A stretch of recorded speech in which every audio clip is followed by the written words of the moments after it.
Hello, my name is Erin Moxon. I am a project engineer with the District of North Vancouver. This is a re-recording of a presentation that I gave to the Deep Cove Community Association during their AGM this past January 27th, 2021. We've split the recording we split the presentation into two separate recordings. This first recording here is for the Gallant Creek Storm Sewer Project. And we have a second recording for the Livable Deep Cove COVID Resilience Project. A little bit about myself. I'm a project engineer with the District of North Vancouver. I've worked with the district for the past 4 years, and after having spent almost 20 years with the BC Ministry of Transportation, where I worked out of various provinces, various offices throughout the province. I've been a project manager for most of my career, and my training is originally in geotechnical engineering. I've been a resident of the area for the past 12 years, living 4 years up Indian Arm on one of the fire roads, and the last 8 years in Deep Cove with my partner and 2 young daughters who are 5 and 8 years old. We're often walking and biking in the cove, and my daughter's favorite places, no surprise, are Zucker's, the park, the ice cream shops, and the sushi. They also love Lala's, and we're very sad to see that go. I do feel fortunate to be part of this Deep Cove project because I'm very aware of the amount of disruption a project of this size can have on our community. And I want to make sure that the district does whatever we reasonably can to deliver the project with the least amount of disruption to my neighbors, my friends, and my family. I understand the concerns and the anxiety, and I'm using knowledge of my area to help guide the project team. So what we'll be chatting about today, sorry about all the clicking mice or the mouse clicking, you'll have to listen to that a little bit. So what we'll be talking about today,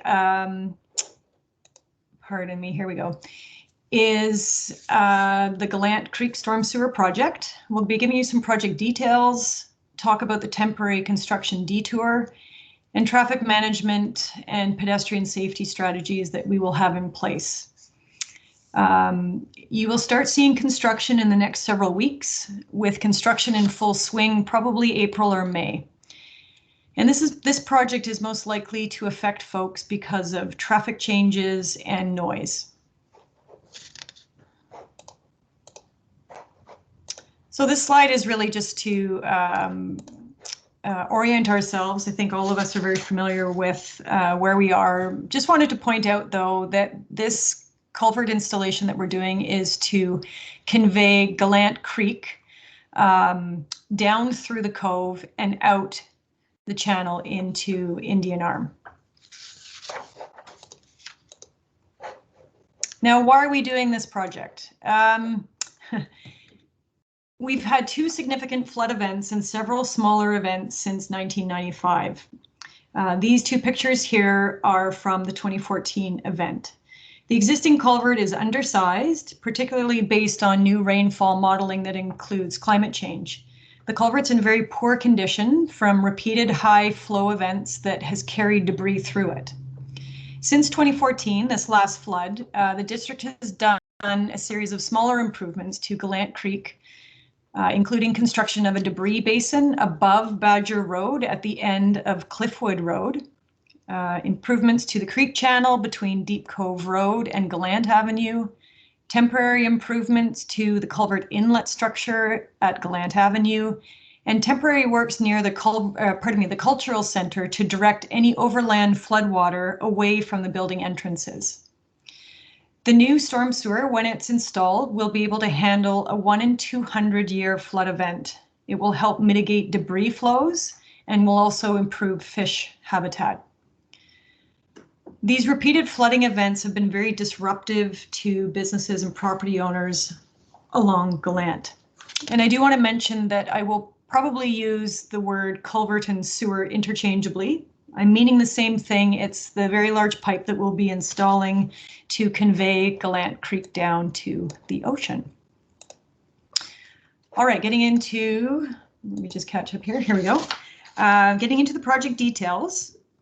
So the new culvert, I hope you can see my mouse. The new culvert travels down Upper Gallant Avenue, and then it turns diagonally into Panorama park, through the mini park plaza where the fountain and piece of art are, and then it follows the pathway for a little ways before opening up into an open channel, which is the blue dash line. And then it wraps back around and connects with the existing channel and then travels out to Indian Arm behind the condo building. The total project budget is approximately $8 million, of which we're seeking full provincial federal funding. The scope of work includes relocation of a water main on Upper Gallant to make way for the larger storm sewer. It includes installation of the sewer itself, creek channel improvements upstream and downstream of the new culvert, including weirs, pools, willow stakes, root wads, the installation of a vehicle detour, and landscaping in the park and along the detour area. We're also taking the opportunity to install a new sidewalk on the north side of Gallant, of Upper Gallant. Many of you probably know the uneven sidewalk along this part of the block because of tree root heaving. So we're improving the sidewalk between Cafe Orso and the corner store. I do want to point out, just back to the federal funding, that it's highly unusual for the provincial and federal governments to offer 100% funding for infrastructure projects. So we're quite excited about the opportunity to possibly recoup almost 100% of construction costs from senior levels of government. Now, there'll be a number of impacts to the park as a result of this work. So I'll just list through a few of them. So whoops, here we go. I gotta move the right slide here. Here we go. So first off, the piece of art will have to be temporarily removed, as well as the mini plaza. And once construction is done, the artwork will be replaced and the plaza will be refurbished much like it does now, with pavers, benches, and new trees. And I'm excited, quite frankly, that this silly step will also be removed. I don't know how many times I've tripped over that. So the new plaza will be flush with the sidewalk. In terms of tree impacts, there will be 24 trees that will be removed along the channel and pipe route. And this is because the root zones are being heavily affected by the excavation for the pipe. We will be replacing the street, plaza, and park trees, and also replanting several different species of shrubs. We're also installing underground soil cells for the street and plaza trees to reduce the likelihood of sidewalk heaving like we've experienced in the past. And these soil cells also support better tree growth. Another important impact to understand of the project will be to the Panorama Park parking lot. The contractor needs space to store material and their heavy equipment. And this will affect about 20 parking spaces, which will be closed for the duration of the project. So I now want to focus on some of the specific questions that have come up frequently over the past couple of months as I've been chatting with residents in the area about the project. One of the most frequent questions is, why on earth would the district carry out such a large infrastructure project in the height of the busy summer season in the Cove? We all know Deep Cove is crazy busy in the summertime, and there's two very important reasons for this. The first is that we must comply with provincially mandated in-stream work windows, which only allow for work in water courses between June and mid-September. That means the entire new storm sewer must be installed and ready to be tied in by mid-September. The second reason is to reduce the risk of significant flooding during construction. So work has to be carried out during the lowest stream flow months, which is the summer when it's hot and dry. There is no way the district can construct this project during the winter months. It's not an option, unfortunately. Another common question that has come up is, why is a detour needed as part of the project? Well, the new storm culvert is The new storm culvert is approximately 2 meters in diameter, and that's about 6.5 feet. And it has to be installed along the middle of the westbound lane on Upper Gallant. So that would be the lane exiting Deep Cove. Now, this is a picture from the Capilano 9 water main project that Metro Vancouver did, I think it was around 2015, 2016, along Upper Capilano Road. And this pipe is pretty much the same size as what needs to go into Upper Gallant. So it's very, very large. The trench must be about 4 meters deep, and that has to be excavated along Upper Gallant and into Panorama Park to install the new storm pipe. This requires a big trench, and while the trench is open on Upper Gallant, there is only room for 1 lane of traffic to get by. So here's a few pictures of what the trench might look like. Again, this is from the Capilano 9 water main project. You can see a fellow down in the trench here to give you an idea of the size of the trench. And for this project, they closed down the entire Capilano Road. So it's going to be very challenging for the contractor that we get to do the work they need to do while also accommodating 1 lane of traffic. And I think I have one more picture here to show you what that looks like. So our best guess is the trench will be open for approximately 4 to 5 months on Upper Gallant through around May to August, September. A temporary detour route is necessary during that time to provide for the safe and efficient flow of transit, cars, bikes, and pedestrians into and out of the cove during the project. So now let's look at the detour routes that we did consider. And I just have to catch up here on my notes. Hang tight. All right, so we looked at 3 options. The option that ultimately was successful was the Naughton Avenue one-way loop. And this was one of the 3 traffic management options, pardon me. When evaluating each option, we considered pedestrian and cyclist safety, traffic flow and delay, in other words, queue length, impacts to traffic and transit flow, and operational issues such as road widths and turning radius of large vehicles. So this Naughton detour requires the temporary opening of approximately 100 meters or 350 feet of the Naughton Avenue Road right-of-way, connecting Naughton Avenue to Deep Cove Road through here. So the dashed line would be the new portion of temporary road that we would be building. And this is located just north of the Strata Road. So it wouldn't use the Strata Road, it would just be beside and a little ways away. So this Naughton Avenue one-way loop provides for a simple circulation pattern that has little to no impact on mobility. And what I mean by that is we don't expect any additional delays compared to a normal summer traffic day in the Cove. Of the 3 options we considered, it had the least impact on traffic flow. It's the safest option for pedestrians. It has very minimal impact on transit service. And it has sufficient width to accommodate traffic safely. It's also important to note that the summer pedestrian volumes at the Gallant Panorama intersection is one of the highest in the district.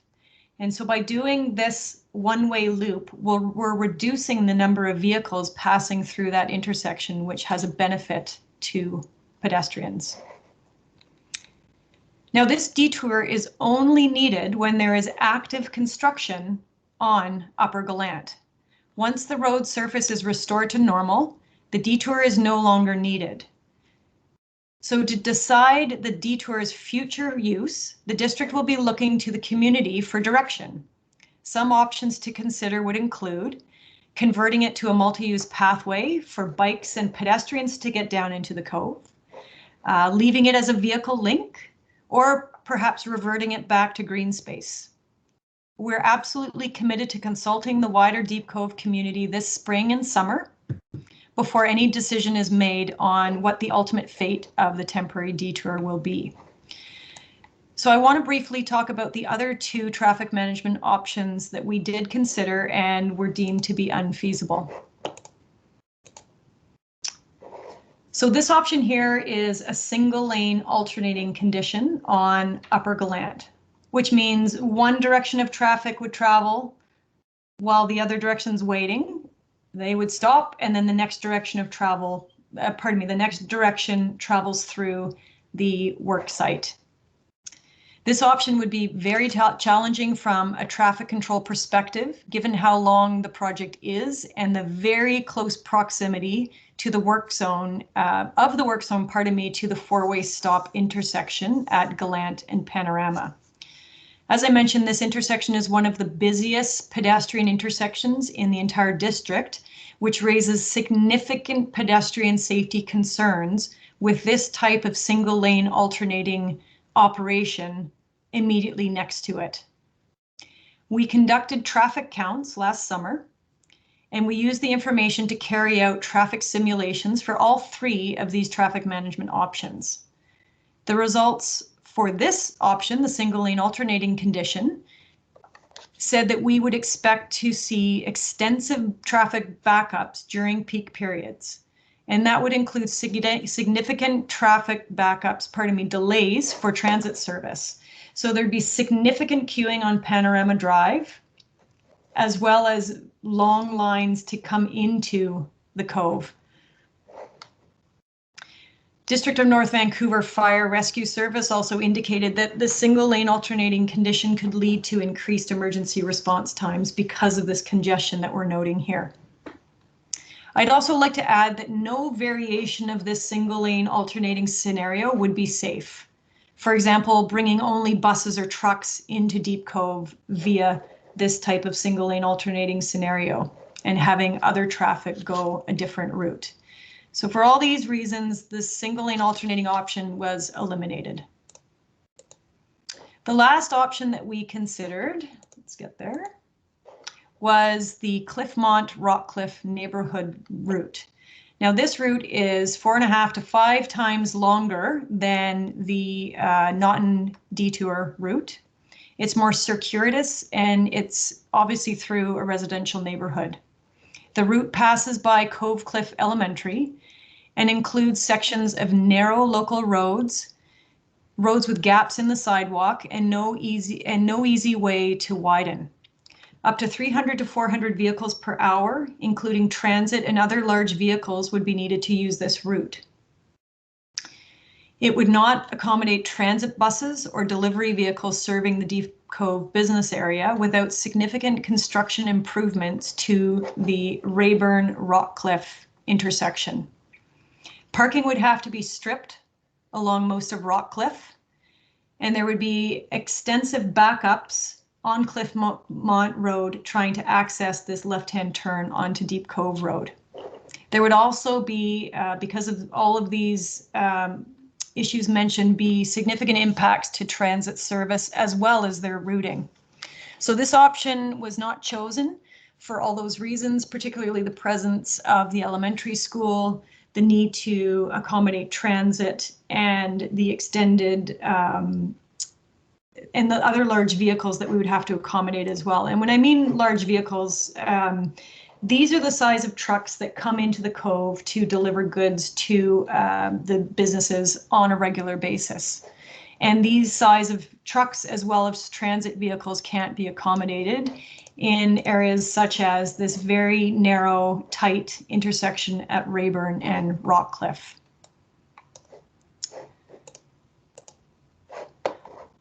All right, so let me just catch up again. So I wanted to talk next about the traffic circulation during construction, or while the detour is in place. So traffic would enter, traffic coming into Deep Cove would enter the Cove via the one-way Naughton Avenue detour and either proceed straight through or turn left. Traffic would leave Deep Cove via Upper Gallant through the work zone and up and out. Panorama between Gallant and Naughton would remain two ways, as it is now, And Naughton would be two-way, as it is now, up to the entrance to the townhouse complex here on Deep Cove Crescent. Banbury and Gallant will operate much like they do now, and the pilot project that we have in place is expected to remain there during construction. Residents living on Caledonia here would have to come through the Detour and around back up Upper Gallant and into Caledonia. When they leave, they would have to make a right-hand turn and exit via Deep Cove Road like they do now. The townhouse complex residents here would be able to make a right-hand turn into their complex. To leave, they would make another right-hand turn out and follow the detour to get out. Entering and leaving Badger Road would remain unaffected, and Lyons Manor residents would be able to access any of their 3 driveways as they do now. There will be some disruption to the intersection at Panorama and Gallant while the trench passes diagonally through that intersection. There may be some single lane alternating at that point. We have to wait for the contractor to be on board so we can have a meaningful discussion with them about what their work plan might be, and we will work with them to figure out what the impacts could be. If there were to be a full closure of that intersection, we would have that at night, very late at night to very early in the morning, because this intersection is such a high volume. We would give ample notice to residents so that they can plan accordingly, and of course there would be a dialogue if that caused any problems. So while the traffic operation, while the detour is in place, the district will be observing the operations if there are any issues so that we're able to react. We're currently in discussions with TransLink and Coast Mountain Bus about transit operations during construction and whether any temporary changes are needed to their routing or their layover. So I want to talk next about our construction traffic management strategy that we're developing. The main goals of the strategy is to maintain traffic flow, ensure pedestrian safety, and reduce circulation on side streets of folks looking for parking. Some of the enhancements that we're doing and that you'll see in some of the slides coming up we will retain the local traffic only signs that we have at the foot of most of the side streets in the area to deter tourists from entering those streets looking for parking. We'll be installing temporary asphalt sidewalks in key locations. We'll be installing temporary temporary crosswalks with rapid flashing beacons in key locations. This is a rapid flashing beacon here that's installed on Deep Cove Road at Cliffmont.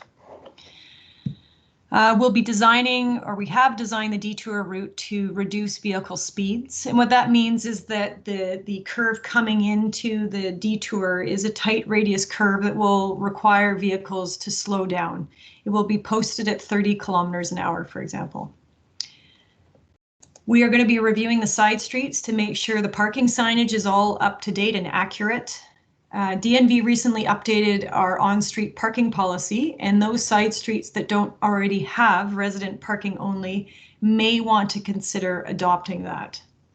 And I'll show you just in a minute where to find that policy. We'll also be installing static and electronic wayfinding signs on Deep Cove Road and on the way into the cove, as well as inside the cove, to direct visitors first off to the overflow parking lots, and if they do come into the cove, directing them to the available parking lots in the cove. A question did come up during the January 27th presentation regarding our plan for Quarry Rock. The trail closure will continue while COVID restrictions remain in effect. And with the anticipated construction impacts to Deep Cove, we expect the temporary closure to remain. This is just, it probably would be best just to take a picture of this so that you can then go to the link. Once you're on this page that has all the council policies, you would do the drop-down menu for engineering and public works. Scroll down a little ways and then you'll find the on-street parking policy. And that's where our updated policy is for resident parking only or resident exempt parking. So have a look at those. And if some of the streets are interested in considering resident parking only, please get in touch with us and we can have that conversation. Okay, now let's talk a little bit more in detail about what the Detour looks like, the Naughton extension. So we've been working very hard to get the temporary detour alignment right. We've added a slightly tighter curve to slow drivers down with 30-kilometer-hour speeds. You can see the crosswalks that we've added, 3 temporary crosswalks with rapid flashing beacons crossing Naughton here and crossing up here near Deep Cove Road. There will be no vehicle access further beyond this detour. So everyone coming down Deep Cove Road, or pardon me, up, I guess, it'd be northbound up Deep Cove Road, would have to turn down onto the detour. That you can see here, temporary asphalt sidewalks will be installed, recognizing that there's a fairly heavy volume or quite a lot of pedestrian volume coming from the green trail, the green corridor, pardon me, green belt up along here from Myrtle Park. So we'll be implementing a temporary sidewalk to allow those pedestrians to get themselves to the existing sidewalk infrastructure that we have around Panorama Drive. There will be a loss of parking on the north side. Right now, I think there's anywhere from 12 parking spaces along here, diagonal parking spaces right now. To accommodate pedestrians safely, we do need to take up the space through this area.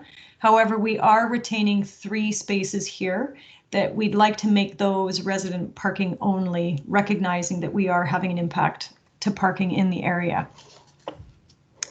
The intersection here at Panorama, Burns, and Naughton will remain a 4-way stop to keep speeds low. The driving surface of the detour will be just over 4 meters wide to accommodate transit and larger service vehicles. The height of fill of this temporary road is only about 2 meters, which surprised me when I first learned that and may surprise others. This is because the temporary road is dropping from Deep Cove Road down to Gallant Avenue at a 12% grade. So dropping it at that grade keeps the fill height low, which means it keeps the impacts from the fill to a minimum. Now there will be tree impacts as a result of this detour. And we very recently tweaked the detour, so I don't have the exact numbers of trees that will be impacted right now. I'm guessing it may be slightly more than the impacts along the storm sewer alignment. We're doing what we can to preserve as many trees as possible. What we're looking at is whether we need to install retaining walls on either the north or south side to retain some of the larger, healthier trees. We have an arborist on our design team who is helping mitigate those tree impacts where we can. What I can tell you is that we aren't affecting the large hedge that's fronting Village Cove townhouse complex, which will provide a visual barrier between them and the temporary road. That's the picture of the hedge that will be preserved, so there will be no impacts to that hedge. We do understand that the loss of trees is difficult for a lot of folks in the community for various different reasons. The district does have a difficult task of balancing the loss of trees with the need to install necessary flood mitigation structures to protect homes and businesses. We don't take tree removal lightly, And we will be replanting the area. And what that looks like will depend ultimately on what the community decides the fate of this detour will be. Now, regardless of whether it's a road connection, a multi-use pathway, trees will be replanted where the soil has been disrupted. And of course, if this is pulled out entirely, then there would be an opportunity to put some additional trees as well and shrubs. The cost of the detour road is factored into the $8 million total project budget and is effectively would be the same cost as constructing a multi-use pathway. We are saving some money by not paving the full depth of a typical roadway because this road is only to be used for 4 to 5 months. Now, that's all I have right now for the storm culvert project. If you are interested in learning about the, actually, let me just go to the last page here so you can see my contact information. You're more than welcome to reach out, get in touch with me if you want to talk in more detail about the project. If you still have concerns after you've listened to this, I'm more than happy to meet with you in person if you like, with masks on, or we can chat over the phone. You can also find, as we learn more information, we will be posting it on the project website, which is at dnv.org/Gallant Construction. So please keep an eye on that. And I did want to mention that if you're interested in the second project in the Cove, which is the Livable Deep Cove COVID Resilience Project, I will be posting a separate presentation about that. I hope you felt this was helpful to you, and I look forward to hearing from you. Thank you very much.